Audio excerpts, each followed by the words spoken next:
I'll destroy your life unless you date me.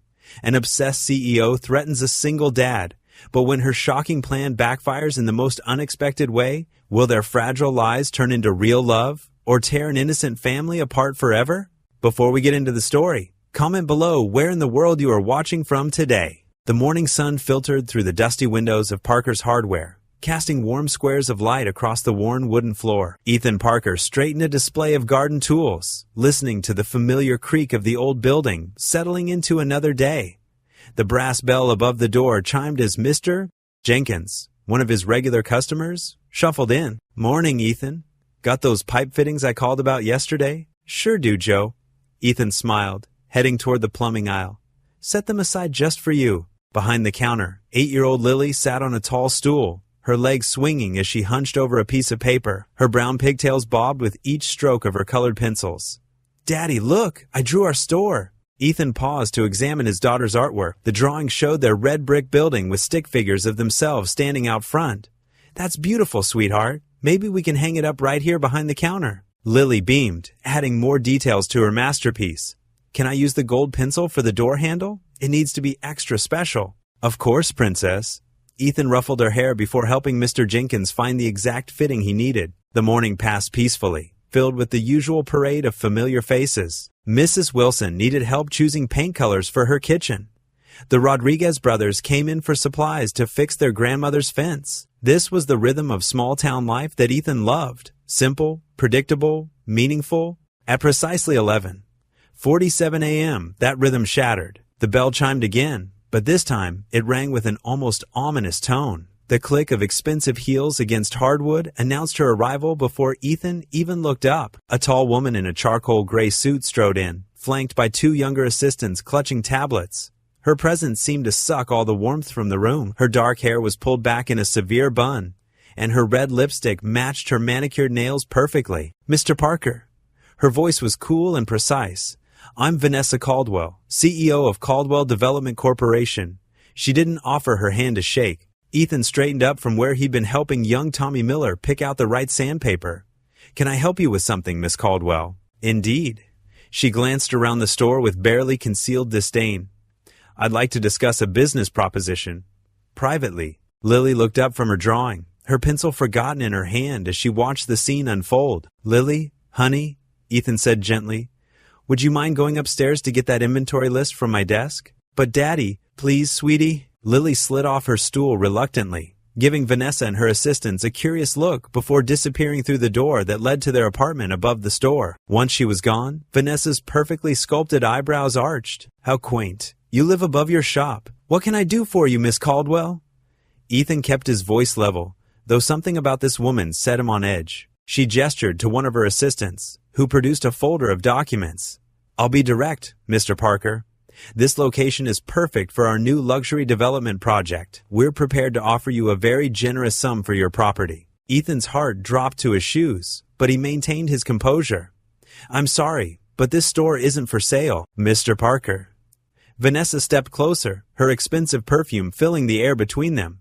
"Perhaps you don't understand. This entire block will be transformed. Progress is inevitable. Why not benefit from it? This store has been in my family for 3 generations, Ethan said firmly. "My grandfather built it. My father ran it for 40 years, and now it's where I'm raising my daughter. It's not just a property, it's our home." Vanessa's perfect lips curved into something that wasn't quite a smile. She turned to her assistants. "Wait in the car." They exited silently, leaving Ethan alone with this corporate predator. The morning sun caught the diamond pendant at her throat, sending tiny rainbows dancing across the wall. "Let me be clear," she said, her voice dropping to a near whisper. "I always get what I want. Always." She leaned in closer, close enough that Ethan could see the flecks of gold in her brown eyes. "But I'm willing to make this interesting." "What do you mean?" Ethan took a step back, bumping into the counter. "Date me," she said simply, "or I'll destroy your life." The words hung in the air like smoke. Ethan stared at her, certain he must have misheard. "Excuse me?" "It's quite simple, really." Vanessa traced a perfectly manicured finger along the counter's edge. "My board of directors has been pressuring me to improve my public image. A relationship with a hard-working, widowed small business owner would be perfect for that. You agree to be seen with me at certain events, play along with my narrative, and I'll not only spare your precious store, I'll ensure it thrives. And if I refuse, her smile turned razor sharp, then I'll bury you in lawsuits. I'll buy every property around you. I'll make sure every supplier in a 100-mile radius blacklists you. How long do you think you'll last when your customers have to drive an hour to buy a box of nails? Ethan's mouth went dry. That's blackmail. That's business. Vanessa straightened her jacket. You have until tomorrow morning to decide. I'll send a car at 8. She turned on her heel and walked toward the door, then paused. Oh, and Mr. Parker? Don't bother trying to fight this. My lawyers are very, very good at what they do. The bell chimed one final time as she left, the sound now feeling like a death knell. The rest of the day passed in a blur. Ethan went through the motions, helping customers, restocking shelves, checking inventory, but his mind kept returning to Vanessa's impossible ultimatum. As the sun began to set, he locked up the store, his movements mechanical. Lily skipped ahead of him on the sidewalk, chattering about her day at school, blissfully unaware of the dark cloud hanging over their future. Across the street, a black luxury car idled, its tinted windows reflecting the orange glow of sunset. Ethan didn't need to see through those windows to know who was watching. He closed his eyes briefly, his lips moving in a silent prayer.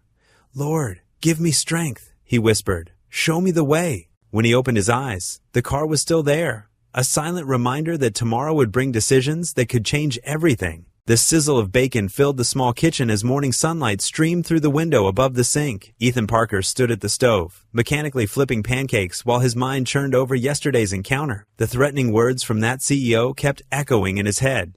Date me or I'll destroy your life. Daddy, you're burning the pancake! Lily's voice snapped him back to reality. Oh, shoot! He quickly scraped the blackened circle off the griddle and into the trash. Running a hand through his hair, he poured fresh batter onto the hot surface. Lily sat at their small kitchen table, her legs swinging beneath her chair as she colored in her favorite princess coloring book. Her brown pigtails bounced with each movement, secured by the sparkly hair ties she insisted on wearing every day. The bacon's extra crispy today, she observed, nibbling on a piece. And you haven't smiled all morning. Ethan tried to force a cheerful expression. Just thinking about grown-up stuff, sweetheart. Is it about that fancy lady who came to the store? The one in the really high shoes? Lily asked, her crayon pausing mid-stroke. Before Ethan could answer, his phone buzzed on the counter. An unknown number flashed across the screen. His stomach tightened as he answered, Mr. Parker. Vanessa Caldwell's crisp voice cut through the peaceful morning air.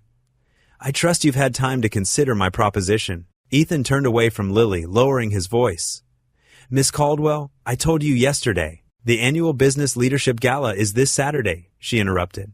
I expect you to accompany me. The invitation will be delivered to your store this morning. Listen, I can't just... Your lease agreement, she continued as if he hadn't spoken, has some interesting clauses. Section 12.4 allows for immediate termination under certain circumstances. It would be unfortunate if your landlord received evidence of code violations. Ethan's free hand gripped the counter. Are you threatening me? I'm stating facts, Mr. Parker. The gala starts at 7. Wear black tie. There was a pause. Oh, and do something about that awful truck of yours. I'll send a car. The line went dead. Ethan stared at his phone, barely noticing the pancake starting to smoke again. Daddy? Lily's small voice drew his attention. The pancake's turning black again. He quickly flipped it, but this one was beyond saving too. How about we stick to cereal this morning, kiddo? As he poured Lily's favorite rainbow-colored cereal, she studied his face with concerned brown eyes, her mother's eyes.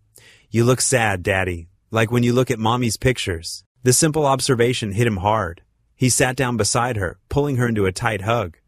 I'm okay, sweetheart. Sometimes grown-ups just have tough decisions to make. Like when I had to choose between the pink backpack and the purple one for school. He couldn't help but smile. Something like that. Only a bit more complicated. They finished breakfast together, Lily chattering about her upcoming art project, while Ethan tried to focus on her words instead of his churning thoughts. After cleaning up, he helped her pick out clothes for school, a task that had become easier since she'd started laying out options the night before, just like her mom used to do for her. The day passed in a blur of customers, inventory, and worried calculations. True to Vanessa's word, a cream-colored envelope arrived mid-morning. The invitation inside was thick, expensive paper with gold lettering. Ethan stuffed it in his back pocket without reading it. That evening, after their usual dinner of mac and cheese, Lily's favorite, bath time, and 2 chapters of Charlotte's Web, Ethan tucked his daughter into bed. Her room was a cozy space filled with stuffed animals and drawings taped to the walls. "Daddy." Lily clutched her favorite teddy bear, the last birthday gift from her mother. "Are you sure you're okay?" Ethan sat on the edge of her bed, smoothing her hair back from her forehead. "I'm sure, Princess. Sometimes Daddy just has to do things he doesn't want to do to make sure we can keep our store and our home." "Like eating vegetables?" He chuckled softly. "Exactly like that." He leaned down to kiss her forehead. "But no matter what happens, I promise I'll always take care of you. That's what daddies do." "I know," she yawned, snuggling deeper under her pink comforter. "You're the best daddy ever, and you're the best daughter ever." He turned on her nightlight, a carousel that cast dancing horses on the ceiling, and quietly closed her door. Back in the living room, Ethan pulled the crumpled invitation from his pocket. The gold letters seemed to mock him as he read the details of the gala. It was at some fancy hotel he'd only driven past. The kind of place where valet parking cost more than his weekly grocery bill. Sinking into his worn recliner, he held the invitation in one hand while the other reached for the framed photo on the side table. Sarah's smile beamed back at him, frozen in time at their favorite picnic spot. What would she tell him to do? The invitation trembled slightly in his grip. He didn't have a choice. Not really. The store wasn't just his livelihood. It was Lily's future. Their home above it, the only stability she'd known since losing her mother. He couldn't risk losing it all. With a heavy sigh, Ethan placed Sarah's photo back on the table and stared at the invitation. Saturday night. He'd have to find someone to watch Lily, dig out his old suit from the back of the closet, and somehow survive an evening pretending to date a woman who'd threatened everything he held dear. The weight of it all pressed down on his shoulders as he sat in the quiet living room, listening to the soft whir of Lily's carousel nightlight through the wall, and wondering how on earth he was going to protect his daughter from whatever game Vanessa Caldwell was playing. The city lights sparkled like scattered diamonds against the darkening sky as Ethan tugged uncomfortably at his borrowed suit collar. The massive hotel hosting the gala loomed before him, its marble columns and crystal chandeliers visible through floor-to-ceiling windows. He felt like a fish out of water, standing there in his friend's slightly too tight suit, watching sleek luxury cars pull up to the entrance. "There you are, darling." Vanessa's voice carried across the courtyard as she glided toward him in a stunning black evening gown. Her smile was practiced perfection, but her eyes held a warning. "I was beginning to worry you wouldn't show." Ethan's throat tightened as she slipped her arm through his. "I always keep my word, Miss Caldwell." "Vanessa," she corrected, her red lips barely moving.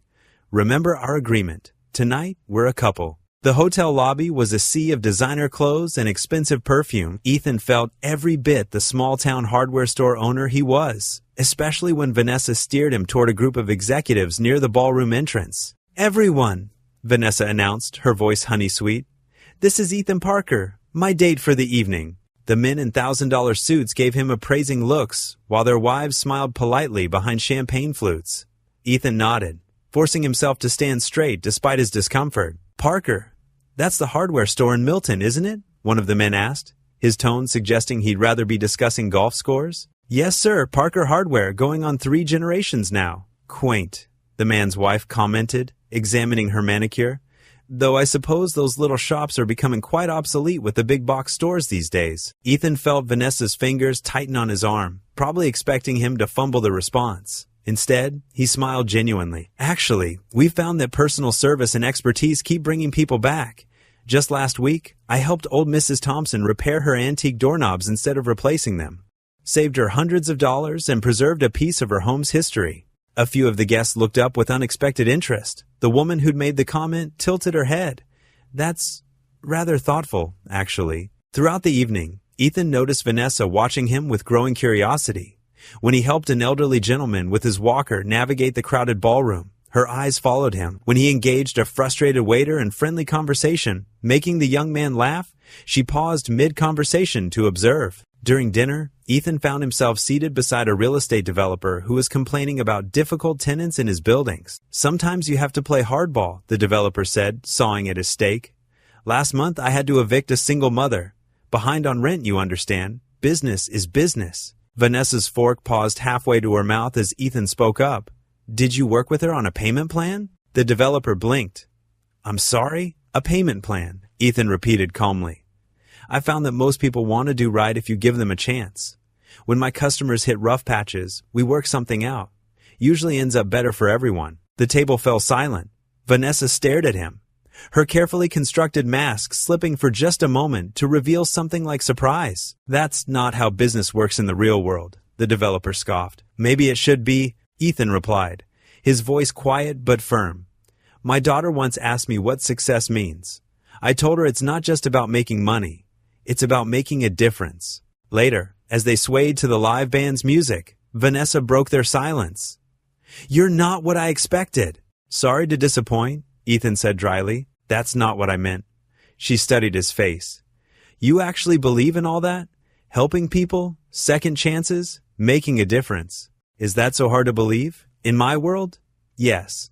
Something vulnerable flickered across her features before disappearing behind her usual composed expression. The evening wore on, a blur of forced small talk and pretense. By midnight, Ethan was exhausted from maintaining the charade. Vanessa's sleek car purred through the quiet streets of Milton, finally pulling up in front of his modest two-story home. The front door burst open before Ethan could even reach for his seatbelt. Lily, wearing her favorite unicorn pajamas, came running down the porch steps with Mrs. Jenkins, their elderly neighbor, calling after her to be careful. "Daddy!" Lily launched herself into his arms as he stepped out of the car. "Did you dance? Was there cake? Did you bring me any?" Ethan laughed, holding her close. "Hey, princess, shouldn't you be asleep? I waited up. Mrs. Jenkins let me watch 2 whole movies." Through the car's tinted window, Ethan caught a glimpse of Vanessa's expression. The hard edges of her face had softened, something wistful and almost gentle passing through her eyes as she watched father and daughter embrace. For a brief moment, she looked nothing like the ruthless CEO who had threatened his livelihood just days ago. Then the moment passed. She pressed a button, and her window slid up smoothly, cutting off their view of her. The car pulled away into the night, leaving Ethan standing in his borrowed suit with his daughter in his arms, wondering what he'd just glimpsed behind Vanessa Caldwell's carefully constructed walls. Sunlight streamed through the stained glass windows of First Community Church, casting rainbow patterns across the wooden pews. Ethan sat with his shoulders straight, his Sunday best slightly worn but clean and pressed. Beside him, Lily swung her feet, her patent leather shoes gleaming, as she colored quietly in her children's Bible. The familiar sounds of the church settled around them. The rustle of hymnal pages, the soft whispers of prayer, the gentle creak of old wood. This was their sanctuary, their place of peace every Sunday morning since Sarah had passed. Ethan glanced at the empty space beside Lily where his wife used to sit, a bittersweet ache in his chest. "And now, let us bow our heads in prayer." Pastor Mike's warm voice filled the sanctuary. Just then, the heavy wooden doors at the back of the church opened with a slight squeak. Heads turned, and Ethan's heart skipped a beat. There stood Vanessa Caldwell, looking decidedly out of place in her designer dress and heels. She hesitated in the doorway, then slipped into the last pew with uncharacteristic uncertainty. Lily spotted her too. "Daddy, look!" she whispered excitedly, a bit too loud. Mrs. Henderson, in the pew ahead, turned around with a curious smile. "Shh, sweetheart," Ethan whispered, placing a gentle hand on her shoulder. But his mind raced. What was Vanessa doing here?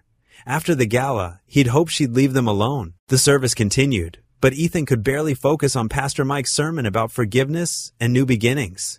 He felt Vanessa's presence like a weight on his shoulders, even from the back of the church. Every so often, Lily would twist around to wave at her, earning more curious glances from the congregation. When the final hymn ended, the usual post-service socializing began.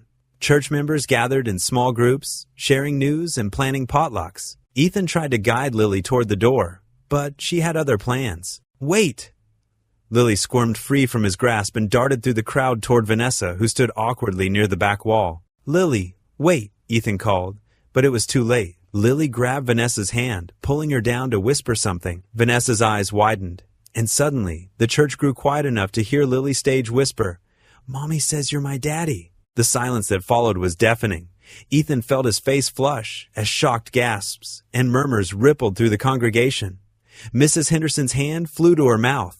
Old Mr. Jenkins dropped his Bible. I'm not," Vanessa stammered, for once looking completely thrown off balance. Her perfectly composed mask cracked, showing genuine surprise and something that looked almost like pain. Pastor Mike stood frozen on the steps to the pulpit, his usual warm smile replaced by confusion. Church members huddled closer together, whispering behind their hands. Ethan could practically see the gossip spreading like wildfire. "She came to the store," someone whispered. "At the gala together," another added. "Poor Ethan after Sarah." Ethan's ears burned. He pushed through the crowd to reach his daughter, his heart pounding. "Lily, honey, we need to go." But Lily wasn't done. She beamed up at Vanessa, her innocent face full of hope. "You came to church to be with us, right? Just like Mommy used to?" Vanessa's carefully applied makeup couldn't hide her pale face. She looked from Lily to Ethan, then at the watching crowd. For a moment, her usual sharp confidence wavered, and Ethan caught a glimpse of something vulnerable in her eyes. I should go," Vanessa said quietly, straightening up and smoothing her dress. She turned quickly, her heels clicking rapidly on the wooden floor as she fled through the heavy doors. The silence broke into a buzz of conversation. Ethan felt dozens of eyes on him as he took Lily's hand. "Come on, sweetie. Time to go home." "But Daddy, why is she leaving? Did I say something wrong?" Lily's lower lip trembled. "No, honey." Ethan led her through the crowd, nodding stiffly at people who tried to catch his eye.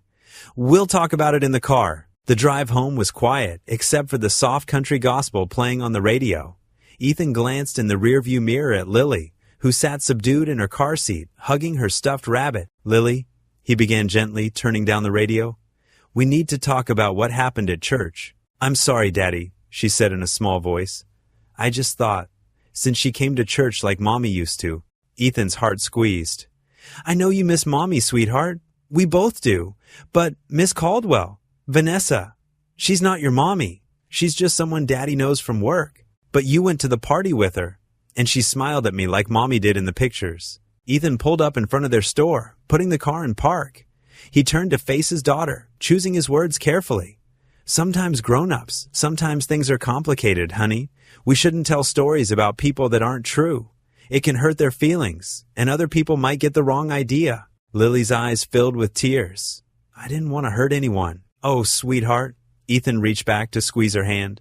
"I know you didn't. You have such a big heart, just like your mom did." As they walked from the car to their apartment above the store, Ethan noticed several church members passing by on the sidewalk. They whispered behind their hands, giving him sympathetic looks. Mrs. Henderson and her friend Martha huddled by the bakery next door, their heads close together in conversation. When they saw him looking, they quickly turned away. Lily skipped ahead to the store entrance, her natural resilience already bouncing back. But Ethan felt the weight of every whisper, every curious glance. In a small town like theirs, he knew the story would be all over by dinner time. He could only imagine what Vanessa would do when she recovered from her shock. Monday morning dawned crisp and clear over Main Street.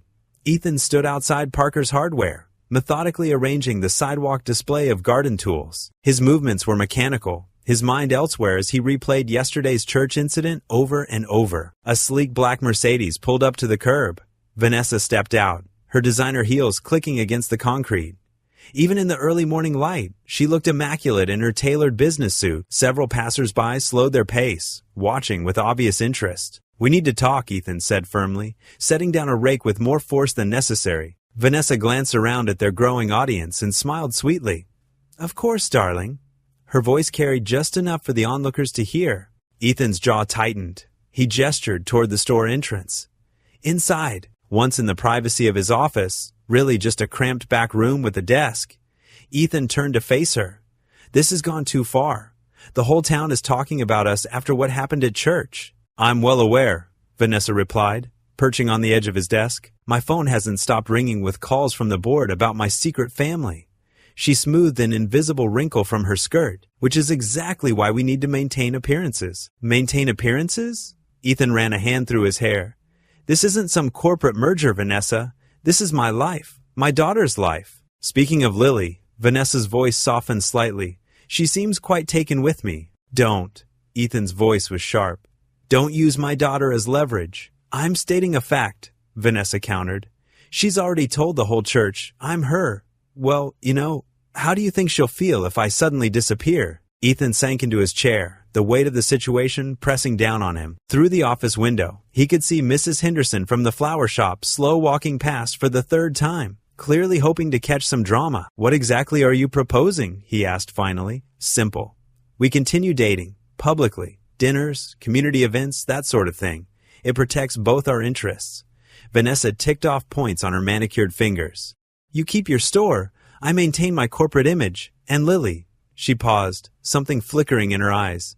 "Lily gets to be happy. For how long? Let's say 3 months. That's long enough for a respectable relationship to naturally run its course, if necessary. Ethan studied her face, searching for signs of manipulation. But all he saw was cool efficiency. This was just another business deal to her. Except it wasn't. Not really. Because Lily was involved now. Fine, he said at last. 3 months. But we do this my way. No more surprises, no more showing up unannounced, and we need to be careful about Lily's feelings. Agreed. Vanessa stood, extending her hand. Shall we seal it with a handshake? Ethan looked at her outstretched hand and shook his head. The whole town is watching through that window. If we're doing this. He stepped closer, placing a gentle kiss on her cheek. Vanessa stiffened for a moment, clearly caught off guard. Through the window, Mrs. Henderson nearly walked into a lamppost. 7 o'clock tonight, Ethan said quietly. Dinner at my house. Lily will want to show you her room. I'll bring dessert, Vanessa replied, her usual confidence slightly shaken. That evening, Ethan's modest home buzzed with nervous energy. Lily had changed outfits 3 times, finally settling on her favorite purple dress. She bounced around the kitchen as Ethan checked on the lasagna. Is Vanessa really coming to dinner? Lily asked for the 10th time, twirling in place. Yes, sweetheart. Remember what we talked about, though. This is just a friendly dinner. The doorbell rang, and Lily sprinted to answer it before Ethan could stop her. Vanessa stood on the porch, looking somewhat out of place in casual clothes, though her version of casual still probably cost more than Ethan's monthly mortgage payment. She held a bakery box in her hands. I brought tiramisu, she announced, then added awkwardly, Kids like tiramisu, right? I don't know what that is, Lily declared cheerfully, grabbing Vanessa's free hand. Come see my room. I have new stickers. Lily? Ethan called after them. Dinner's almost ready, but his daughter had already dragged Vanessa up the stairs, chattering about her stuffed animal collection. Ethan could hear Vanessa's slightly strained responses, clearly unpracticed at child-level conversation. 20 minutes later, they sat around Ethan's small kitchen table. Lily dominated the conversation, switching topics at dizzying speed, while Ethan and Vanessa maintained a careful distance, their attempts at small talk stiff and formal. Can Vanessa read me a bedtime story tonight? Lily asked, marinara sauce smeared across her chin. Oh, I don't. Vanessa started. Please? Lily's eyes grew wide and hopeful. Daddy does all the voices, but I bet you know different ones. Ethan watched Vanessa's careful composure crack slightly. I should really get going after dinner, she said. I have an early meeting tomorrow. Oh? Lily's face fell. But you'll come back, right? Like tomorrow? The silence stretched uncomfortably. Ethan saw something flicker across Vanessa's face, uncertainty, perhaps even guilt. She glanced at him, then back at Lily's hopeful expression. We'll see, she said finally. Maybe another night this week. Lily beamed, satisfied with this answer, and launched into a story about her teacher's new haircut. Under the table, Ethan's hands clenched into fists. This charade was going to be harder than he thought, because watching his daughter light up around Vanessa, seeing her hope bloom so freely, it was both beautiful and terrifying. The rest of dinner passed in a similar fashion, Lily's endless chatter filling the spaces between Ethan and Vanessa's careful, measured responses. They sat like actors in a play, going through the motions of a family dinner while trying to ignore the weight of what they'd agreed to. The automatic doors of Thompson's Grocery slid open with a familiar whoosh. Ethan grabbed a shopping cart, its front wheel squeaking as he pushed it into the brightly lit store. Lily skipped alongside him while Vanessa followed, looking decidedly out of place in her designer outfit. Mrs. Thompson, arranging apples at the produce section, nearly dropped her fruit at the sight of them. Her eyes widened behind thick glasses as she elbowed her teenage assistant and pointed not so subtly. We need cereal first, Lily announced, tugging at Ethan's sleeve. Can we get the one with marshmallows? Let's start with vegetables, Ethan countered, steering toward the produce section. He could feel the weight of stares from other shoppers. Vanessa, could you grab some carrots? Vanessa stood frozen, studying the vegetable display like it was a complex financial report. Which ones? The orange ones, Lily giggled, pointing at the obvious bundle of carrots. I know they're orange, Vanessa said defensively, but her uncertain handling of the produce bags told a different story. After 3 attempts to separate the plastic, she finally got one open, only to drop it when it billowed with air. Lily dissolved into more giggles. Even Ethan couldn't suppress a smile. Perhaps I could be of more help in another department, Vanessa said stiffly, smoothing her blazer. How about you help me pick cereal? Lily offered, extending her small hand. Something in Vanessa's face softened as she accepted it. Ethan watched them head toward the cereal aisle, Lily chattering away about the merits of different breakfast options. He quickly gathered the vegetables they needed, aware of Mrs. Thompson and her friend Susan whispering behind the banana display. When he caught up with Lily and Vanessa in the cereal aisle, he found them deep in serious consultation over 2 boxes. But this one has a toy inside, Lily was explaining earnestly. The sugar content is concerning, Vanessa replied, studying the nutritional information with the same intensity she probably applied to quarterly reports. That's why it's good, Lily declared. A genuine laugh escaped Vanessa, perhaps her first real one since they'd met. The sound drew curious looks from other shoppers, including Tom Baker from the bank, who was suddenly very interested in the oatmeal selection. They moved through the store, gathering items from Ethan's carefully prepared list. Vanessa's corporate efficiency emerged in unexpected ways. She organized their cart by food groups and insisted on comparing price per ounce calculations, even as she remained hilariously baffled by the mechanics of selecting fresh produce. In the cookie aisle, Lily's eyes grew wide with possibility. "Can we get cookies, Dad, please?" Before Ethan could answer, Vanessa was already examining packages with Lily.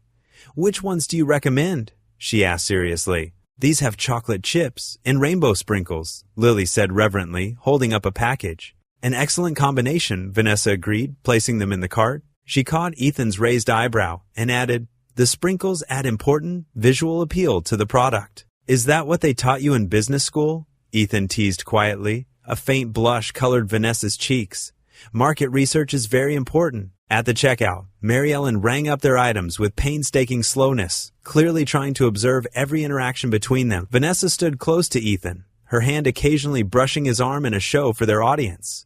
The touch sent unexpected warmth through him each time. Lily helped bag the groceries, proudly showing Vanessa how to arrange the eggs on top so they don't get squished. Several customers lingered near the magazine rack, phones suspiciously raised. The sun was setting as they left the store, painting the sky in soft oranges and pinks. They each carried bags, even Vanessa, who managed to make grocery carrying look elegant. Lily walked between them, swinging her small bag of cookies. "Can we have cookies after dinner?" she asked hopefully. "We'll see," Ethan replied, catching Mrs. Peterson watching them from her porch as they passed. More curtains twitched along Cedar Street, and he could practically hear the phone lines buzzing with fresh gossip about the unlikely trio. Vanessa must have noticed too. She shifted her grocery bags to one arm and reached for Lily's free hand. The gesture looked natural, unrehearsed. Lily beamed up at her, and for a moment, they looked like any other family walking home from the store. The thought should have bothered Ethan more than it did. Instead, watching Lily's happy face and Vanessa's gradual relaxation into their small-town rhythm, he felt a curious mix of emotions. Embarrassment at being the center of such obvious speculation, yes, but also something warmer, something that felt dangerously like hope. Mrs. Miller watered her already soaked petunias as they approached Ethan's house, not even trying to hide her interest. Vanessa straightened her spine, every inch the polished CEO, but her grip on Lily's hand remained gentle. "I think the cookies survived the journey," Vanessa said as they reached the front steps, making Lily laugh again. That laugh, bright and real and full of joy, echoed in the early evening air. It was the same laugh Sarah used to delight in. Ethan realized with a pang he hadn't heard it nearly enough since losing her. The neighbors kept watching. The gossip would continue, but as Lily bounced excitedly up the steps, pulling Vanessa along while chattering about cookie recipes, Ethan found he didn't mind quite as much as he should have. The soft glow of Lily's bedside lamp cast warm shadows across her pink wallpapered room. Ethan stood in the hallway, his hand frozen on the doorknob, watching an unexpected scene unfold before him. Vanessa sat perched on the edge of Lily's bed, a well-worn copy of The Velveteen Rabbit open in her lap. Her normally commanding voice had softened to a gentle murmur as she read, "Real isn't how you are made," said the skin horse. "It's a thing that happens to you." Lily snuggled deeper under her butterfly-patterned comforter, her eyes wide with wonder. Not at the familiar story, she'd heard it dozens of times, but at Vanessa, who seemed transformed in the dim light. Gone was the sharp-edged CEO. In her place sat someone else entirely. "When a child loves you for a long, long time," Vanessa continued reading, her finger trailing along the words, "not just to play with, but really loves you, then you become real." Her voice caught slightly on the word real, something Ethan didn't miss. When the story ended, Lily yawned and asked sleepily, "Did anyone read to you when you were little?" A shadow crossed Vanessa's face. "No, sweetheart, not really." That's sad, Lily mumbled, her eyes already closing. Everyone should have stories. Vanessa tucked the blanket around Lily's shoulders, her movements tentative as if she wasn't quite sure of the proper technique. She stood quietly, nearly bumping into Ethan in the doorway. Tea? He offered, surprising himself. Downstairs in the kitchen, Ethan pulled out 2 mismatched mugs. The cheerful yellow one had been Sarah's favorite. He hesitated, then handed it to Vanessa. The kettle whistled, its sound sharp in the evening quiet. You're good with her, Ethan said, pouring the hot water over the tea bags. I wouldn't have expected that.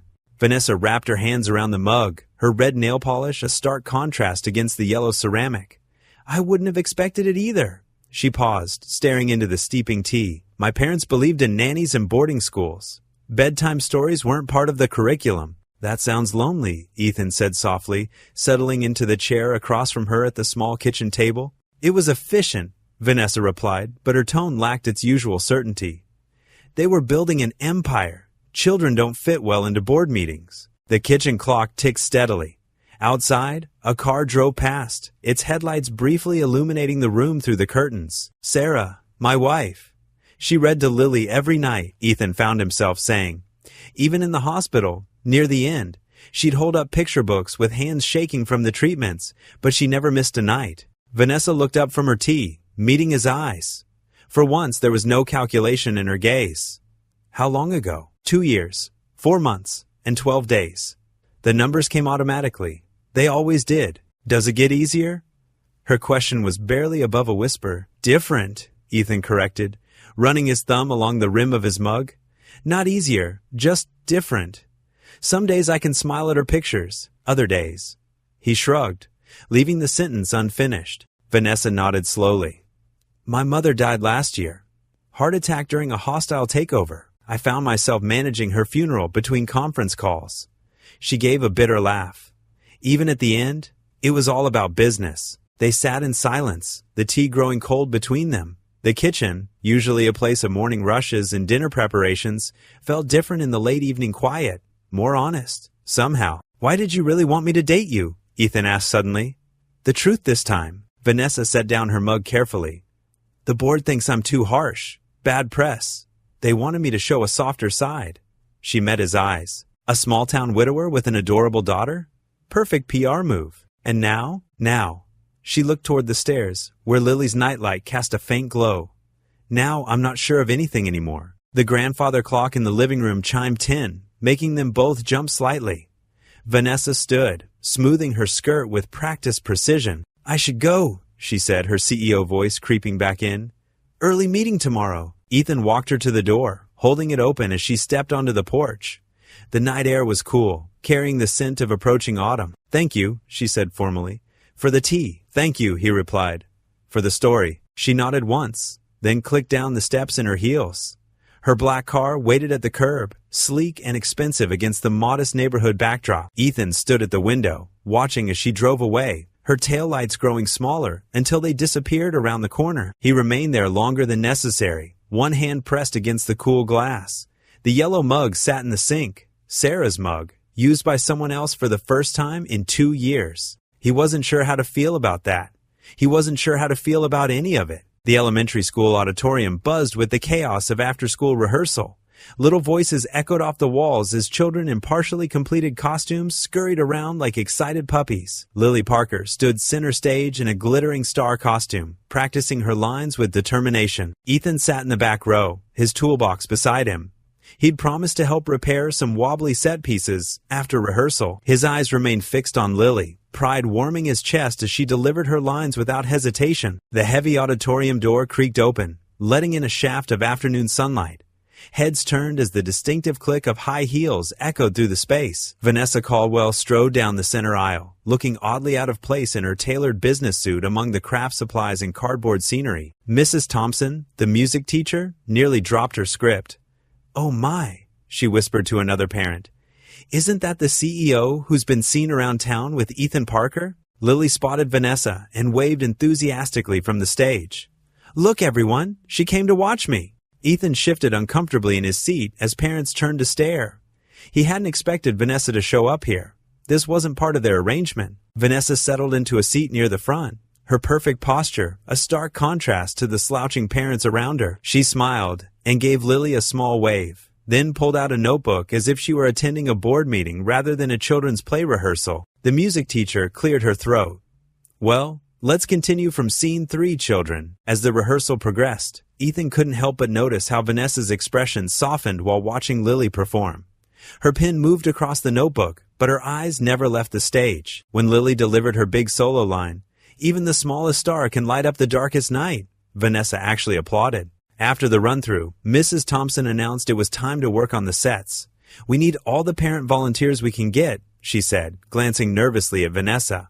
To everyone's surprise, Vanessa stood up and removed her suit jacket. "I'd like to help," she said, rolling up the sleeves of her silk blouse. "Though, I should warn you, I've never used a hammer before." A few parents exchanged skeptical looks, but Lily bounced over excitedly. "You can help paint my star. Daddy's fixing the woodland backdrop." Ethan watched as Vanessa followed Lily to the craft table. She held the paintbrush awkwardly, clearly out of her element among the bottles of glitter and craft paint, but she listened intently as Lily explained exactly how the star should sparkle. "No, like this," Lily demonstrated, guiding Vanessa's hand to add silver glitter to the points of the star. "See? Now it looks magical." "It certainly does," Vanessa agreed, a genuine smile softening her usually sharp features. As the afternoon wore on, Ethan noticed the initial tension in the room beginning to dissolve.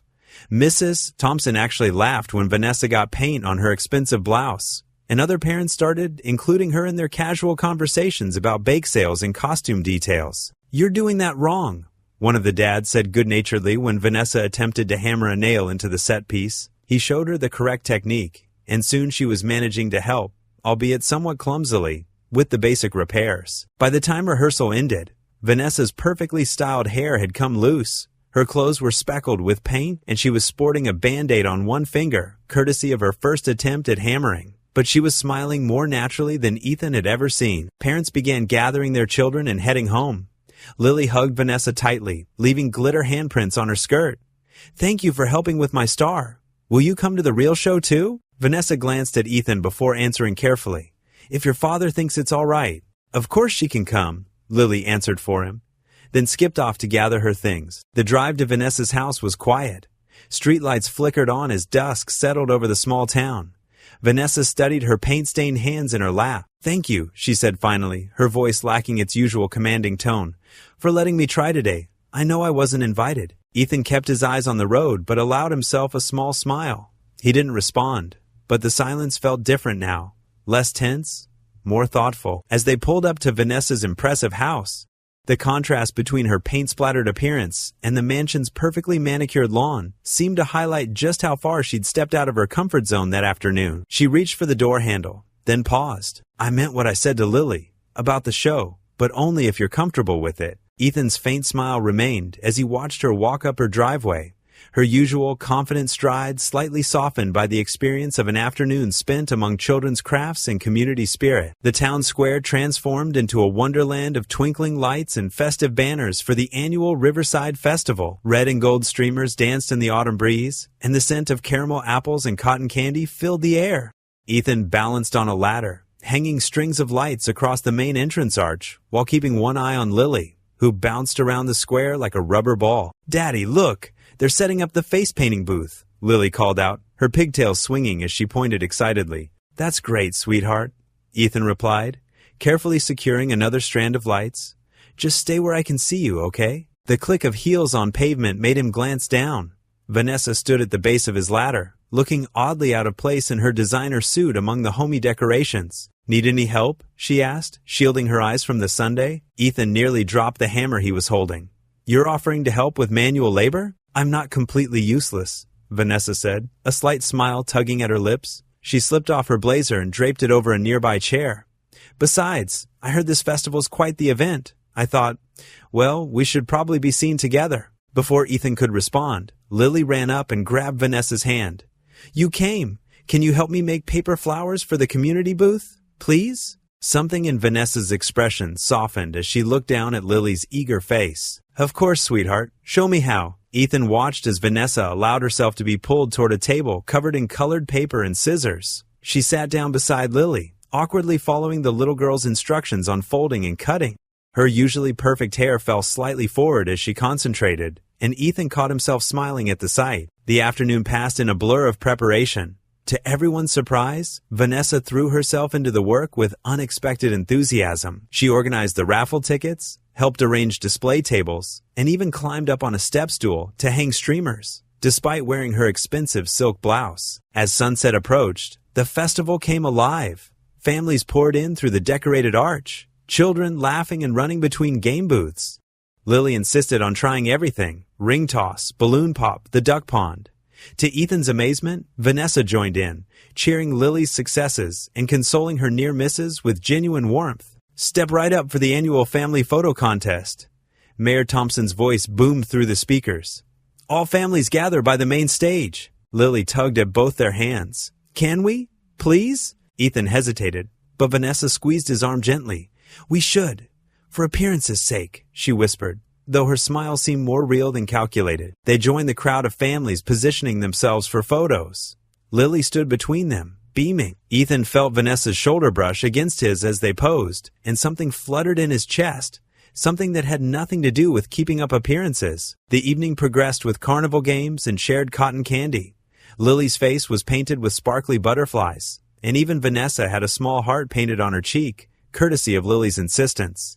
They looked like any other family enjoying the festival, and Ethan found himself forgetting, more and more often, that it wasn't real. As the stars began to twinkle overhead, Mayor Thompson took the stage again.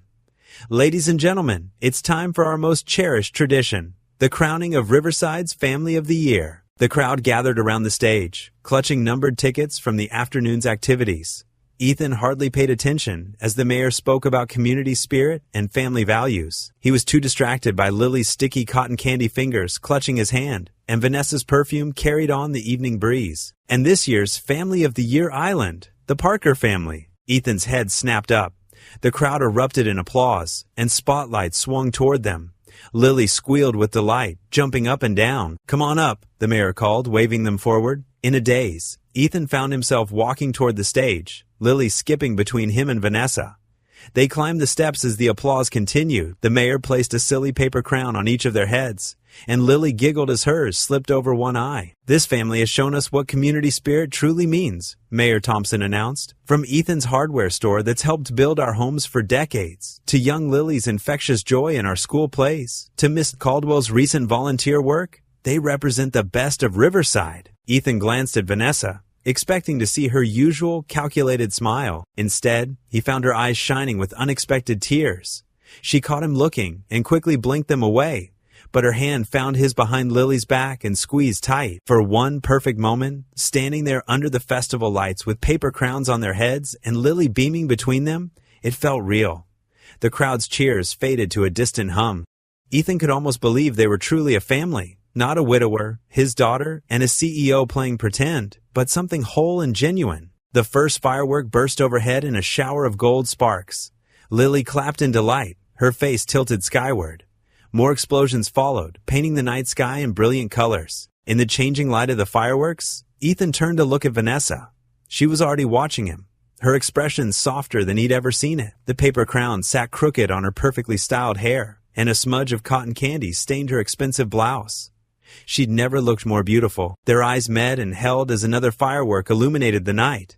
Something unspoken passed between them, something that made Ethan's heart beat faster and Vanessa's breath catch. Lily's delighted laughter rang out as she bounced between them, still clutching both their hands, completely unaware of the moment she'd created. The sky continued to explode in color, reflecting in Vanessa's eyes as she held Ethan's gaze, neither of them willing to look away first. For just this moment, under the festival lights and falling sparks, they weren't pretending anymore. The morning after the festival dawned crisp and clear. Vanessa stood in Ethan's driveway, checking her reflection in her car's window. Her designer suit felt like armor after days of casual clothes in the small town. Lily burst out of the house, still in her pajamas, her feet padding across the concrete. "Do you really have to go?" Lily's lower lip trembled as she wrapped her arms around Vanessa's waist. Vanessa's perfectly manicured hand hesitated before settling on Lily's head. "Just for today, sweetheart. Board meetings are very important." Ethan appeared in the doorway, holding Lily's forgotten backpack. The morning sun caught his face, highlighting the gentle concern in his eyes. "Drive safe. he said simply. The drive to the city felt longer than usual. Vanessa rehearsed her presentations, but memories of the festival kept interrupting her thoughts. Lily's laughter, the warmth of Ethan's smile, the genuine joy she'd felt standing with them under the firework. The gleaming corporate tower of Caldwell Enterprises loomed ahead. Vanessa squared her shoulders and strode through the lobby, her heels clicking against the marble floor. Her assistant scrambled to keep up, rattling off messages and schedule changes. "The board members are already waiting, Miss Caldwell." Vanessa pushed open the heavy oak doors of the boardroom. 12 stern faces turned toward her. The air felt thick with tension. "Gentlemen," she began, but Marcus Wellington, the senior board member, cut her off. "Save it, Vanessa." He slapped a folder onto the polished table. "Care to explain these?" Photos spilled across the surface. Candid shots of her at the festival, helping with the school play, walking with Ethan and Lily. Her stomach clenched. "Your little charade with the hardware store owner," Wellington continued, his voice dripping with disdain. "Did you think we wouldn't find out?" Vanessa maintained her composure, though her heart raced. "My personal life is not board business. It is when you're making a mockery of this company." Another board member, Richardson, stood up. "Playing house with some small-town nobody? The Vanessa Caldwell we know would have crushed that store months ago." "The situation required a different approach," Vanessa said firmly, but her words sounded hollow even to her own ears. Wellington leaned forward. "We've been watching you, Vanessa. You're getting soft, emotional. That's not what this company needs." "I'm handling the situation," she insisted. "Are you?" Richardson sneered. "Because it looks like this widower and his brat are handling you." Vanessa's fingers curled into fists beneath the table. The urge to defend Ethan and Lily surprised her with its intensity. "Your position as CEO requires certain standards," Wellington continued. "Standards you're failing to meet. Consider this a warning. End this embarrassing situation, or we'll be forced to take action." The meeting dragged on for hours. Vanessa presented reports and projections with her usual precision, but the threat hung heavy in the air. By the time she left the tower, her shoulders ached with tension. The drive back to Riverside felt like an escape. The sunset painted the sky in soft pinks and purples as she pulled up to Ethan's house. Light spilled from the windows, and she could smell something cooking, probably one of Ethan's simple but delicious meals. Lily threw open the door before Vanessa could knock. "You're back. Daddy made spaghetti, and I helped with the garlic bread." Vanessa forced a smile, though her hands trembled slightly as she set down her briefcase. The warmth of the house wrapped around her like a blanket, making the cold corporate world feel distant. In the kitchen, Ethan stood at the stove, stirring the sauce. He glanced up, and something in his expression told her he noticed something was wrong, but he didn't press, just gestured to the set table. "Perfect timing," he said quietly. "Food's ready." Lily chattered throughout dinner about her day at school, filling the silence. Vanessa pushed her pasta around the plate, her appetite gone. Her hand shook slightly as she lifted her water glass. Ethan's eyes caught the tremor, but he simply passed her the garlic bread without comment. His silence felt like understanding rather than judgment, and somehow that made it harder to maintain her composed facade. "Can we watch a movie after dinner?" Lily asked, sauce smeared adorably across her chin. "Not tonight, sweetie," Ethan said gently. "It's a school night, and it's already past your normal dinner time." Vanessa sat quietly, watching them interact, knowing the board's threats could destroy this simple peace. Her fingers clenched around her fork as she tried to steady them, but Ethan noticed. He always noticed. His warm eyes met hers across the table, full of unspoken questions she couldn't answer. The evening wound down with its usual routine, Lily reluctantly heading upstairs to brush her teeth, Ethan cleaning up the kitchen. The soft sounds of a small family's life settling into night. Vanessa helped dry dishes, her usual confidence shaken by the day's confrontation. "Thank you for dinner," she said finally, her voice barely steady. Ethan just nodded, watching her with that quiet intensity that seemed to see right through her carefully constructed walls. She gathered her things, her designer bag feeling out of place in this homey kitchen. The weight of the board's threats pressed down on her shoulders as she prepared to leave. Her hand still trembled slightly as she reached for her car keys, and she saw Ethan notice again, but true to his nature, he didn't demand explanations or press for details. Instead, he simply held the door for her, his solid presence offering silent support she wasn't sure she deserved. The night air was cool on her face as she stepped onto the porch, carrying the weight of decisions she wasn't ready to make. Early morning sunlight streamed through the kitchen windows of Ethan's modest home. The golden rays caught dust motes dancing in the air as he stood at the counter, measuring coffee grounds into the filter. His movements were slow, peaceful, still caught in the magic of last night's festival.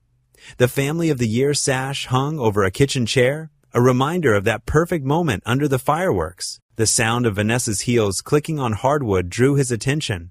She paced in the living room, phone pressed to her ear, voice low but tense. Ethan didn't mean to eavesdrop, but her words carried clearly through the quiet house. "Listen, Richard, the situation is under control," Vanessa said, her tone sharp and businesslike, so different from her warm laughter at the festival. The whole relationship was strategic from the start. Small-town drama was threatening our development plans, so I took steps to manage public opinion. Ethan's hand froze over the coffee maker. His chest tightened. "Of course, I didn't actually fall for him," Vanessa continued, unaware of her audience. "It was damage control, pure and simple. Dating the local shopkeeper made us look sympathetic instead of predatory. The board's concerns about my judgment are completely unfounded." The coffee filter slipped from Ethan's numb fingers, ground scattering across the counter. The soft sound made Vanessa turn. Their eyes met through the kitchen doorway. The color drained from her face. "I'll call you back," she whispered into the phone. Silence filled the space between them, heavy and suffocating. Ethan's hands gripped the counter edge until his knuckles went white. "Ethan," Vanessa started, taking a step forward. "I can explain." "Explain what?" His voice came out rough. "How you manipulated me. Use my daughter? It's not that simple." Vanessa's perfectly manicured hands twisted together. "Things changed. I changed." "Did you?" Ethan pushed away from the counter, coffee forgotten. "Or is this just another act, another strategic move?" "No!" Vanessa's designer heels clicked as she moved closer. "What happened between us? What's still happening? It's real." "Real?" Ethan gave a bitter laugh. "Like the real estate deal you threatened me with, or the lease you held over my head to force me to that gala? That was before I knew you, before Lily." "Don't." Ethan's voice cracked. "Don't you dare bring my daughter into this." Upstairs, a floorboard creaked. Neither adult noticed. "She matters to me," Vanessa insisted, reaching for Ethan's arm. He jerked away. "You both matter to me. More than my job, more than your precious reputation." Ethan's words cut like ice. "The one you were just defending to Richard? You don't understand corporate politics. The board is looking for any excuse to remove me. I had to say those things." "Had to lie, you mean?" Ethan ran a hand through his hair, pacing. "Like you've been lying this whole time?" "Not the whole time." Vanessa's careful composure cracked. "Yes, it started as business. But these past weeks, the grocery shopping, the school play, reading to Lily, that was all real." "Was it?" Ethan stopped pacing to face her. "Or were you just playing house, trying on the small-town life like one of your designer outfits?" Vanessa flinched. "That's not fair." "Fair?" Ethan's laugh held no humor. "You want to talk about fair? How about threatening a single father's livelihood? Using his grieving daughter's need for a mother figure? I never meant to get caught." Ethan's voice rose. "To actually feel something? Which is it, Vanessa?" "Both. Neither." Vanessa threw up her hands. "I don't know anymore. All I know is that somewhere between your stupid hardware store and Lily's bedtime stories, everything changed. I changed." "Right. Just like that?" Ethan's tone dripped skepticism. The ruthless CEO suddenly grew a heart? "Yes." Tears sparkled in Vanessa's eyes. "Is that so hard to believe? From the woman who just told her board it was all strategy?" "Yeah, at Island." A small sniffle from the stairs finally caught their attention. They turned to see Lily sitting on the steps, still in her pajamas, tears rolling down her cheeks. "Lily pad," Ethan breathed, anger evaporating into concern. "Sweetheart." Vanessa stepped toward the stairs, but Lily scrambled backward. "You are pretending?" Lily's voice quivered. "Like in my school play?" "No, honey, it's complicated," Vanessa tried to explain. "Don't." Ethan's voice was steel. "You've done enough." Vanessa's shoulders slumped. She looked between father and daughter, mascara smudged beneath her eyes. "I never meant to hurt either of you." "But you did." Ethan moved to the stairs, gathering Lily in his arms. "I think you should leave." "Ethan, please, leave!" The word exploded from him, making Lily flinch. Vanessa grabbed her purse with trembling hands. At the door, she turned back one last time. "What I said on the phone, it wasn't true. Not anymore. Go." Ethan's voice was tired now, drained. The door slammed behind her with a finality that echoed through the house. Lily buried her face in her father's shirt, her small body shaking with sobs. Ethan held her close, his own eyes burning with unshed tears as he sat with her on the stairs. The morning sunlight continued to stream through the windows, but its warmth no longer reached them. The Family of the Year sash hung limply over the kitchen chair, a mockery of last night's joy. In the silence, the only sound was Lily's quiet crying and the distant rev of Vanessa's car engine fading away. The morning mail landed on Ethan's desk with a dull thud. His hands trembled as he opened the official-looking envelope, though he already knew what it contained. The foreclosure notice stared back at him in cold, black letters. 30 days. That's all he had left of the store his father had built, the legacy he'd hoped to pass on to Lily someday. Through the store window, gray clouds matched his mood, threatening rain. A few loyal customers browsed the aisles, their footsteps echoing in the unusually quiet space. Mrs. Jenkins, who'd been shopping here since before Ethan was born, gave him a sad smile as she passed. News traveled fast in small towns. "Daddy?" Lily's voice came from behind the counter where she sat doing homework. "Why is everyone looking at us funny today?" Ethan swallowed hard. "Sometimes grown-up things are complicated, sweetie." The bell above the door chimed, and Tom Wilson, the local newspaper editor, walked in with a copy of today's paper tucked under his arm. Without a word, he placed it on the counter. There on the front page was Vanessa's photo, alongside the headline, "Caldwell Enterprises CEO ousted by board." The subtitle read, "Small-town romance scandal leads to corporate shakeup." Ethan's stomach churned. He'd avoided looking at any news since their fight, but now the reality of what had happened hit him full force. The article detailed Vanessa's fall from grace in cruel, precise terms. Despite everything, he felt a pang of sympathy.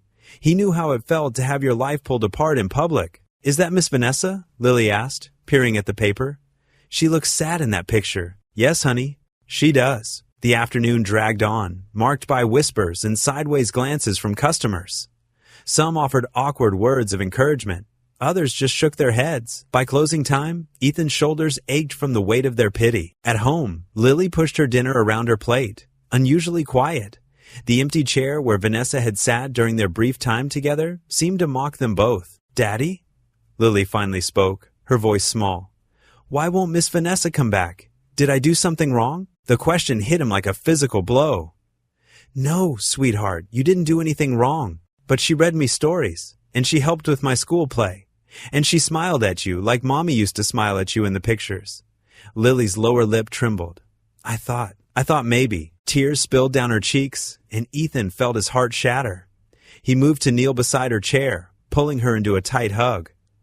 "Oh, Lily, Bug, I'm so sorry. Everyone at school says their parents were talking about us. They say Miss Vanessa was just pretending." Lily buried her face in his shoulder. "But it didn't feel like pretending, Daddy. It felt real." Ethan closed his eyes, fighting back his own tears. How could he explain that sometimes adults made mistakes? That sometimes they let their hearts believe things they shouldn't? "I miss her," Lily whispered. "I know, baby, I know." After dinner, Ethan helped Lily get ready for bed. She clutched the stuffed bear Vanessa had won for her at the festival, her eyes still red from crying. As he tucked her in, she grabbed his hand. "Can you fix it, Daddy? Like you fix things in the store?" The innocent question nearly broke him. Here was his daughter, believing in his ability to repair anything broken, just like he'd always taught her. But this time, he had no tools, no spare parts, no simple solution. "Sometimes," he said carefully, "things happen that we can't fix right away. But that doesn't mean we stop trying. Promise? I promise things will get better." The words felt hollow in his mouth, but he forced a smile for her sake. Lily finally drifted off to sleep, still clutching the bear.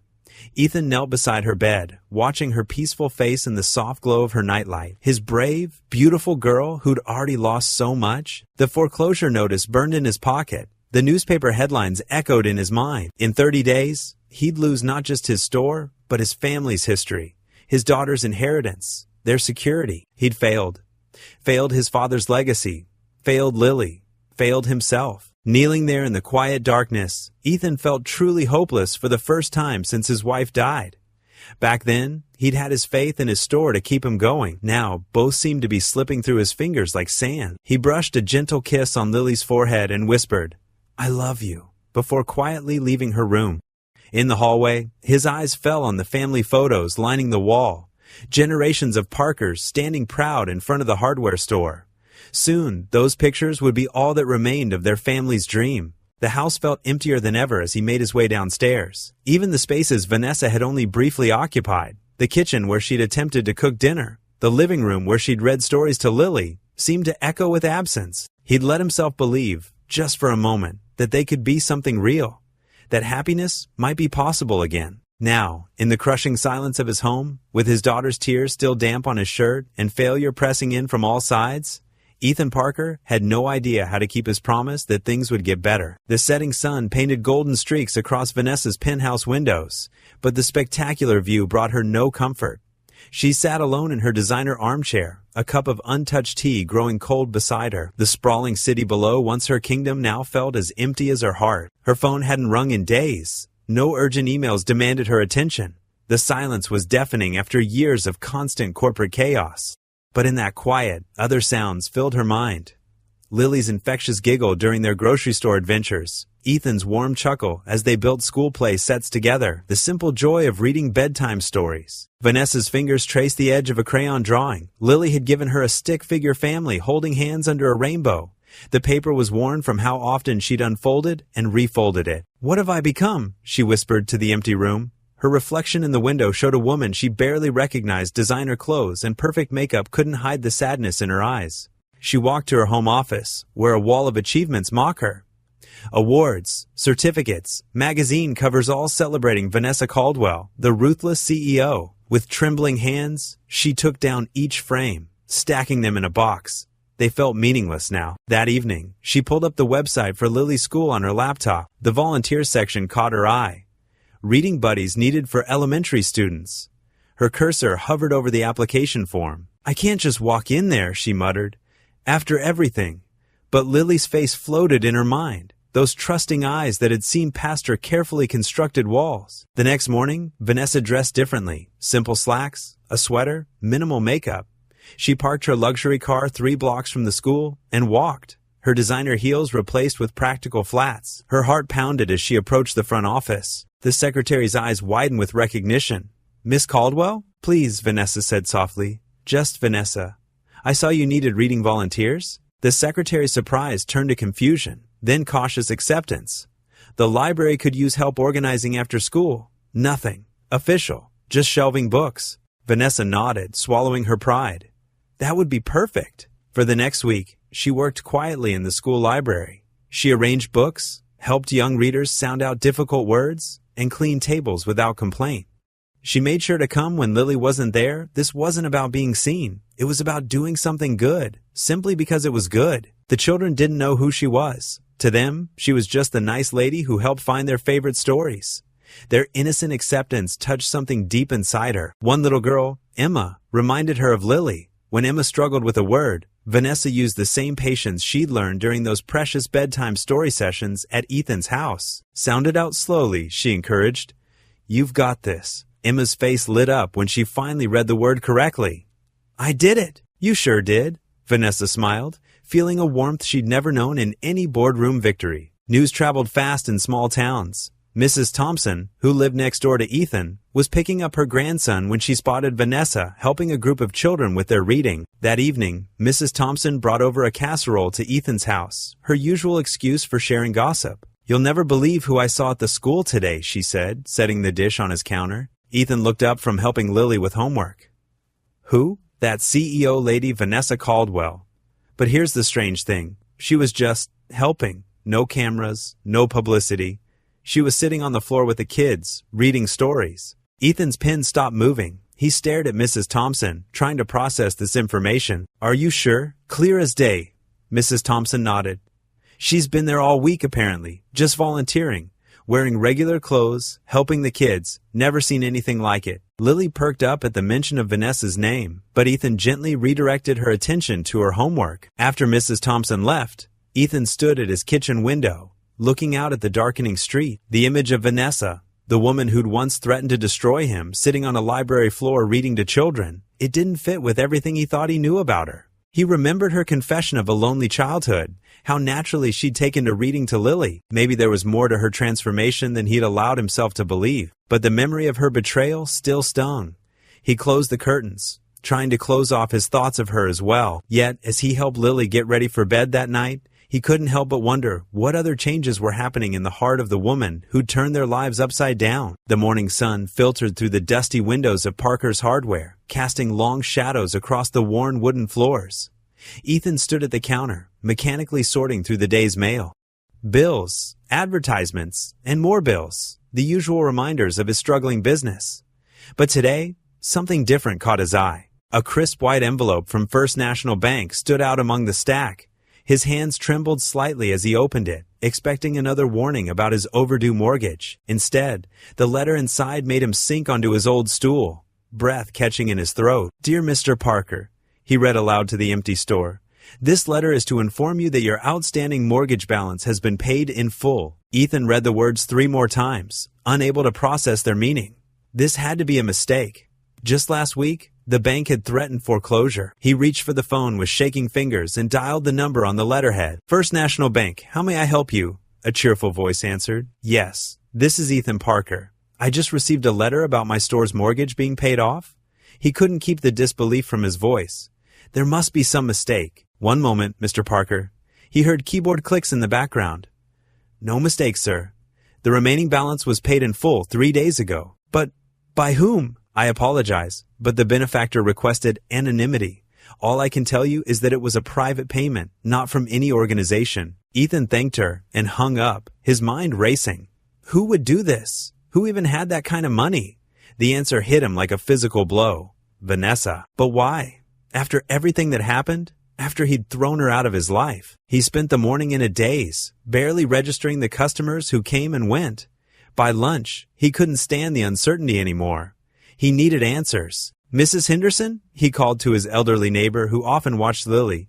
"Could you keep an eye on the store for an hour? I need to check something at the bank." The local branch manager, Mr. Collins, welcomed Ethan into his office with a knowing smile. "I wondered when you'd come by, Ethan. Please, I need to know who paid off my mortgage." Collins sighed. "You know, I can't reveal that information." Was it Vanessa Caldwell? The slight widening of Collins' eyes told Ethan everything. "I really can't comment." "But why wouldn't she tell me?" Ethan muttered, more to himself than Collins. "What I can say," Collins offered carefully, "is that the person who helped you specified that you were never to know. They wanted no recognition, no gratitude, just for you to keep your store." Ethan left the bank and walked the familiar streets of his town, seeing everything differently. He passed the library where, according to his neighbors, Vanessa had been reading to children, the playground where she'd been helping with maintenance on weekends, the church where she'd been quietly stocking the food pantry, all of it done in silence. No fanfare, no attempt to win him back or prove herself. Just quiet service to a community she'd once threatened to destroy. He stopped at the corner where he'd first seen her sleek black car, remembering how she'd swept into his store with her threats and demands. The woman who'd done these things, saved his store, helped his community, asked for nothing in return, she was someone entirely different. Back at the store, Ethan moved through the aisles, touching familiar tools and supplies. Everything here represented his family's legacy, his daughter's future, and Vanessa had saved it all, not as a power play or manipulation, but as an act of pure love. He remembered her last words before he'd thrown her out. "I'm not that person anymore, Ethan, please believe me." He hadn't believed her then. But now, standing in his saved store as evening shadows lengthened across the floor, tears welled in his eyes. The truth was undeniable. Vanessa hadn't just said she'd changed. She'd proved it in the most profound way possible, expecting nothing in return. The realization sat heavy in his chest as he closed up for the night. He judged her by who she was, not who she'd become. The woman who'd threatened to destroy his life had instead saved it, and he hadn't even known. In the quiet of his store, surrounded by the heritage he'd thought he'd lose, Ethan wiped his eyes and faced the truth. He had completely misjudged Vanessa Caldwell. The elementary school auditorium buzzed with pre-show energy. Parents clutched programs and smartphones, while excited whispers echoed through the rows of metal folding chairs.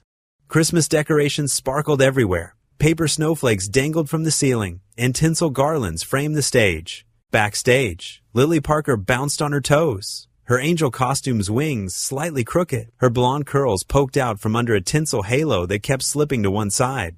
"Miss Vanessa, is it straight now?" she asked, fidgeting with the wire circle above her head. Vanessa knelt beside her, her designer clothes replaced by practical jeans and a warm sweater. Her usually perfect hair was slightly mussed from helping wrangle costume pieces and excited children for the past hour. "Almost perfect?" she said, adjusting the halo with gentle hands. "There, now you're the prettiest angel in the choir." Other parents bustled around them, fixing costumes and calming nervous children. But there was something different in how they treated Vanessa now. Instead of suspicious glances, they offered warm smiles. Mrs. Thompson, who ran the local bakery, even passed her a safety pin when a shepherd's robe needed emergency repairs. "5 minutes, everyone." Mrs. Davis, the music teacher, called out, "Parents, please take your seats." Ethan appeared through the stage door, his work clothes traded for a clean button-down shirt. "There's my angel," he said, his eyes crinkling with pride as he looked at Lily. "Daddy!" Lily ran to hug him, her wings fluttering. "Did you see how Miss Vanessa fixed my halo? And she helped me remember all my lines." Ethan's gaze met Vanessa's over Lily's head. The hostility that had marked their last encounter was gone, replaced by something softer, uncertain. "Thank you," he said quietly. Vanessa just nodded, her throat tight with emotion. She'd spent weeks rebuilding trust, not through grand gestures, but through small acts of kindness. Reading to children at the library, helping with school events, using her business skills to organize fundraisers for the community center. "Places, children." Mrs. Davis clapped her hands. "Parents, out, out." Lily gave her father one last squeeze. "Watch for me in the front row," she whispered excitedly. "I wouldn't miss it for the world, sweetheart." Ethan kissed her forehead. The auditorium lights dimmed as parents settled into their seats. Ethan found himself sitting just 2 rows behind Vanessa. He watched as she pulled out her phone, ready to record every moment of Lily's performance. The show began with the younger children singing "Away in a Manger," their voices sweet and slightly off-key. Then came the 3rd grade play, with shepherds in bathrobes and kings wearing paper crowns. Finally, it was time for the angel choir. Lily stood in the front row, her face glowing with joy as she sang. Her voice rang out clear and true over the other children. When the song ended, Mrs. Davis stepped forward with a microphone for the children's traditional Christmas wishes. One by one, the students shared their hopes for the holiday. "I wish for a new bike," said Tommy Johnson. "I wish for world peace," declared Sarah Williams, clearly coached by her mother. Then it was Lily's turn. She stepped forward, wings quivering with excitement. "I want to dedicate my song to my family," she said clearly into the microphone. "To my daddy, who works so hard and gives the best hugs."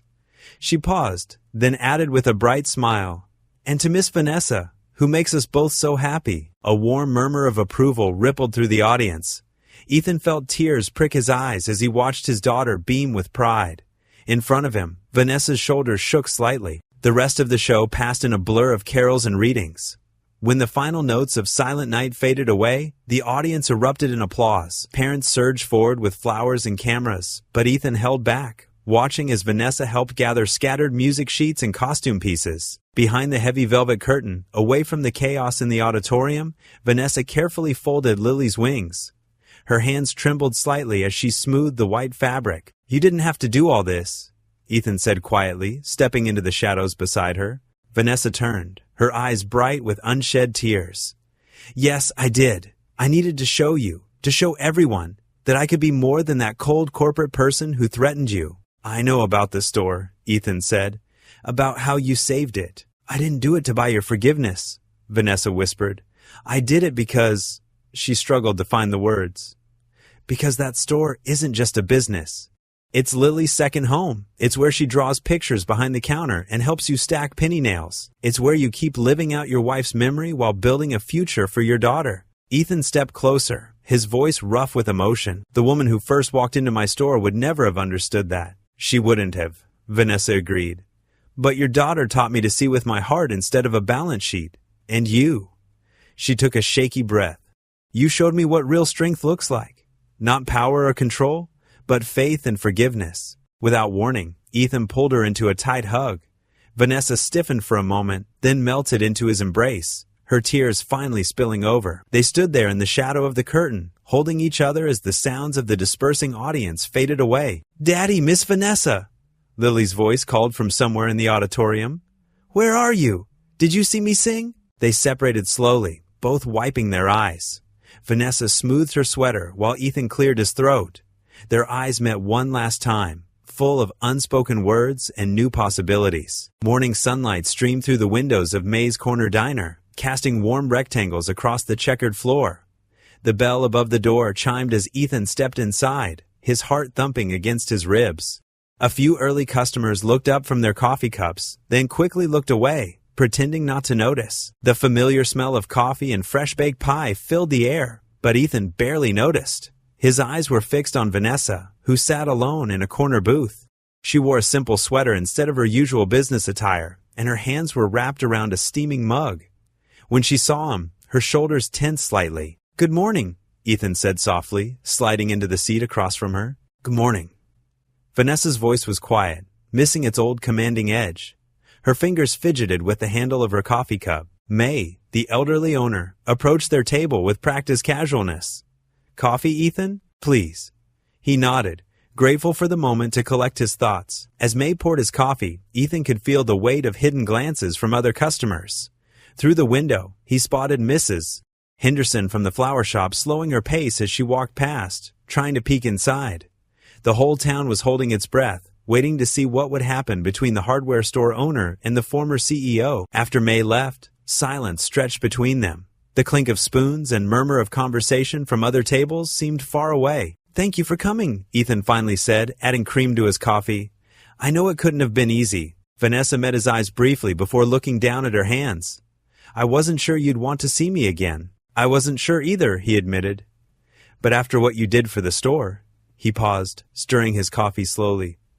"Why didn't you tell me? I didn't want you to think I was trying to buy your forgiveness." Her voice cracked slightly. "The store is your life's work, Ethan. Your father's legacy. I couldn't bear to see it taken away, especially knowing I'd played a part in threatening it in the first place." Ethan watched her carefully. The morning light softened her features, making her look younger, more vulnerable.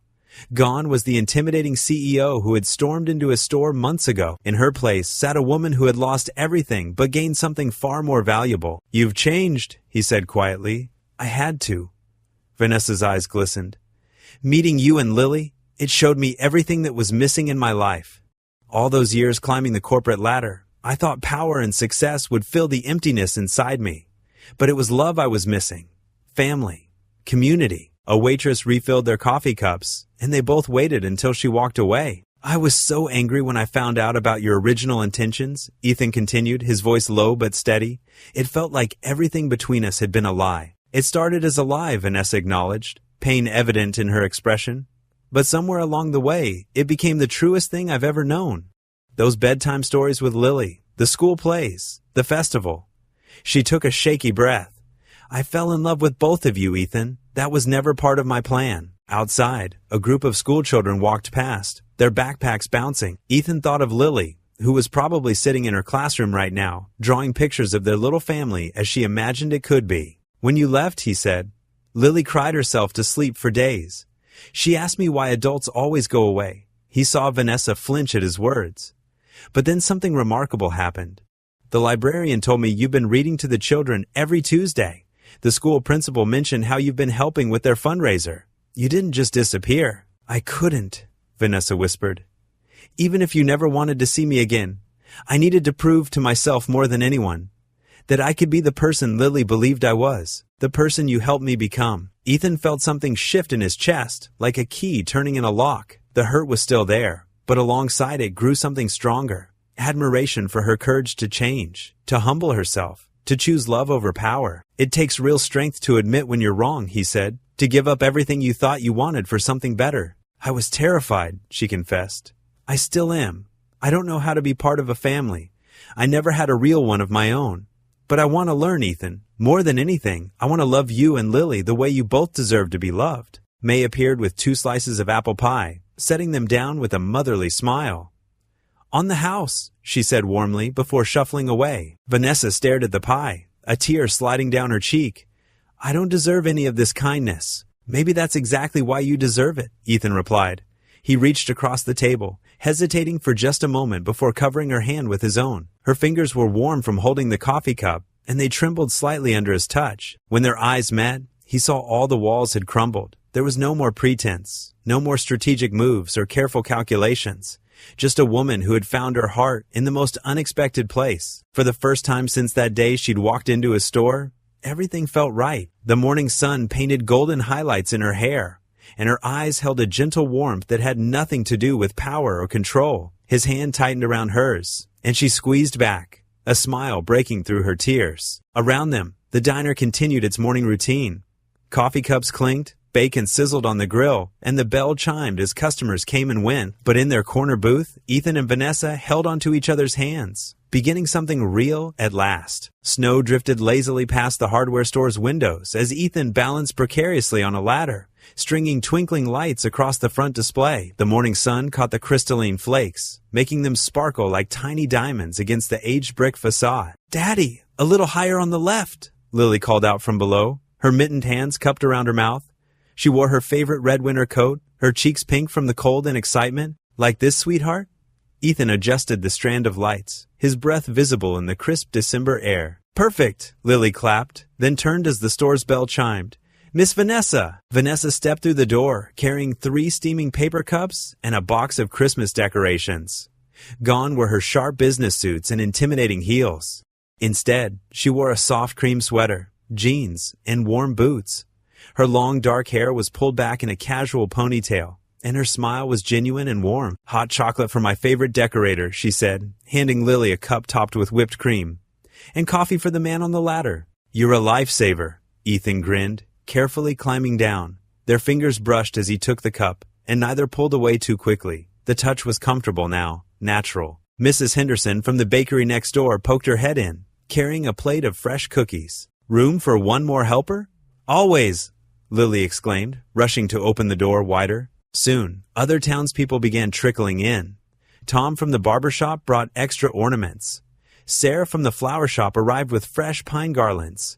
Even old Mr. Jenkins, who'd initially been Vanessa's harshest critic, showed up with his toolbox to help secure decoration. "Remember when you first walked in here?" Ethan murmured to Vanessa as they watched Lily direct their neighbors in hanging ornaments. "All business and threats?" Vanessa's cheeks colored. "I was so lost then," she admitted softly. "I thought power meant happiness. I had no idea real joy looked like this." She gestured to the scene before them, Lily giggling as Mr. Jenkins lifted her to place a star on a small tree, Mrs. Henderson sharing stories about Christmas traditions, the whole community working together. "Well," Ethan said, taking her hand, "I think it's time we made it official, don't you?" Vanessa's eyes widened slightly. She squeezed his hand and nodded. Ethan cleared his throat. "Everyone?" The bustling activity paused as their neighbors turned to look. "Vanessa and I have something to share." Lily bounced on her toes, somehow sensing the importance of the moment. "Some of you know how our story started," Ethan continued, his voice steady and sincere. "It wasn't exactly a fairy tale beginning." A few knowing chuckles rippled through the crowd. "But sometimes," Vanessa added, her voice full of emotion, "the most beautiful things grow from unexpected places. What began as, well, as a business arrangement," she smiled apologetically at the gathered faces, "has become something real and precious." "We're together now," Ethan announced, pulling Vanessa closer. "Not for show, not for business, just for love." The store erupted in applause. Mrs. Henderson wiped tears from her eyes with her apron. Mr. Jenkins humped gruffly, but his eyes twinkled. And Lily launched herself at both of them, wrapping her arms around their waists. "Finally," she exclaimed, making everyone laugh. The rest of the afternoon passed in a blur of celebration. The community's response was overwhelming, not just acceptance, but genuine joy. Mrs. Henderson insisted on planning a proper party.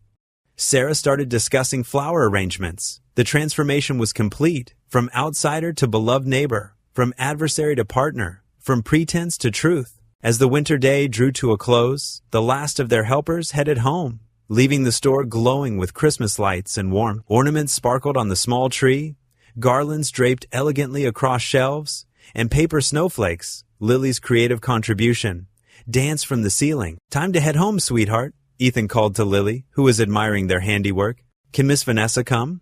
Lily asked, though she already knew the answer. "Of course," Vanessa smiled, helping Lily into her coat. They stepped out into the gentle snowfall, Ethan locking the store behind them. The street looked magical, every shop decorated for Christmas, lampposts wrapped in lights, fresh snow coating everything in pristine white. Lily skipped between them, catching snowflakes on her tongue. Without hesitation, she reached for both their hands. Vanessa and Ethan exchanged a look over her head, one full of wonder, gratitude, and love. As they walked through the falling snow, Lily's joy was infectious. Her laughter echoed down the quiet street as she swung their joined hands, her face glowing with pure happiness. This was no longer a pretend family, no longer a business arrangement, but something real and precious, just as they'd promised.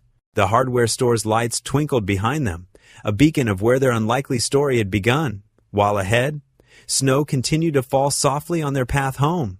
Together, the warm glow of Christmas lights twinkled through the frost-touched windows of Ethan's cozy living room. The fireplace crackled softly, casting dancing shadows on the walls as savory aromas of pot roast and fresh-baked rolls filled the air. Lily sat cross-legged on the floor near the modest Christmas tree, her eyes sparkling with anticipation. Vanessa helped Ethan carry the last of their simple dinner to the coffee table. She'd insisted on eating by the fireplace tonight to make it extra special. Her designer clothes were long gone, replaced by a comfortable sweater and jeans. The transformation wasn't just in her wardrobe. Her entire being radiated a gentle warmth that had nothing to do with her former power suits and commanding presence. "This is perfect," Lily declared, carefully arranging her napkin on her lap just like Vanessa had taught her. "Way better than fancy restaurants." Ethan caught Vanessa's eye and smiled. She'd come so far from the woman who once only ate at five-star establishments. Now, here she was, contentedly settling onto the floor beside Lily, not minding the casual setting one bit. They said grace together, Lily's small voice leading them in thanksgiving. As they shared their meal, stories and laughter flowed naturally between them. Vanessa told funny tales about learning to use the cash register at the store, while Lily giggled about her teacher's reaction to Vanessa volunteering to help with art class. After dinner, Lily could hardly contain herself. "Can we do presents now, please?" Ethan glanced at the clock. "Well, it is Christmas Eve. I suppose we could open one each tonight." Lily scrambled to the tree, returning with 3 carefully wrapped packages. She'd insisted on wrapping them herself, evident in the slightly crumpled paper and excessive tape. "This one's for you, Daddy," she said, handing him a lumpy package. "And this is for you," she added, giving Vanessa a flat envelope decorated with glitter and stickers. Vanessa held the envelope carefully, as if it were made of glass. "Should we all open together?" Lily nodded eagerly, clutching her own package. 1, 2, 3. Ethan counted down. The sound of tearing paper filled the room. Ethan unveiled a hand-painted coffee mug with "World's Best Dad" written in wobbly letters. Lily discovered a new set of art supplies, exactly what she'd been hoping for. But it was Vanessa's reaction that stilled the room. She opened the envelope with trembling fingers, pulling out a handmade card covered in hearts and flowers. As she read the words inside, tears began rolling down her cheeks. "To Mom," she whispered, her voice catching. "I know you weren't my first mom, but you're the mom in my heart now." Lily moved closer, wrapping her arms around Vanessa's neck. "Do you like it? Is it okay that I called you Mom?" Vanessa pulled Lily tight against her, tears flowing freely now. "Oh, sweetheart, it's more than okay. It's the most beautiful gift I've ever received." Ethan watched them, his own eyes growing misty. The sight of them together, his daughter, and the woman who'd started as his adversary but had become so much more, made his heart feel full to bursting. When Vanessa finally looked up at him, her face tear-stained but radiant with joy, he knew it was time. He moved closer, taking both their hands in his. "I never thought I'd find love again," he said softly, his voice thick with emotion. "After losing Sarah, I was so focused on just getting through each day, on being there for Lily. I'd convinced myself that was enough." He squeezed Vanessa's hand. "But God had other plans. He brought you into our lives in the most unexpected way, and even when things seemed impossible, He was working to bring us together." Vanessa leaned against his shoulder, her free hand still holding Lily close. "I spent my whole life chasing success, power, control," she whispered. "I had everything I thought I wanted, but I was so empty inside."